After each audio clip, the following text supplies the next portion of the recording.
Anti incumbency, ప్రభుత్వ వ్యతిరేకత అధికారంలోకి వచ్చిన ప్రతి ప్రభుత్వం మీద ఉంటుంది.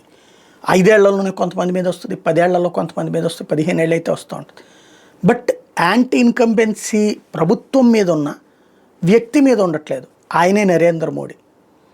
ఒకనాడు జవహర్లాల్ నెహ్రూ అప్పుడు పెద్దగా అసలు ప్రతిపక్షం లేదు కాబట్టి ఆయన సుదీర్ఘకాలం సాగాడు.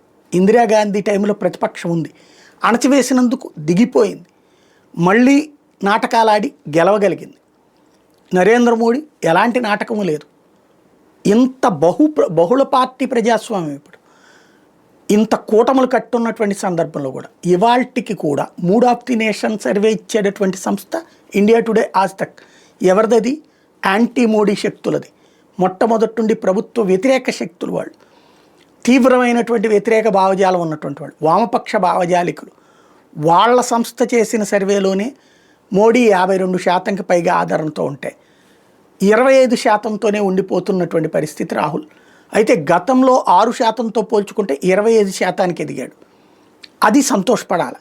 At the same time Modi స్థాయితో సమానంగా ఉండట్లేదు. At the same time Amit Shah, యోగిలు రాహుల్ గాంధీ కంటే కూడా ముందుకు వస్తున్నారు. ఇది తాజాగా నేర్పుతున్న పాఠం.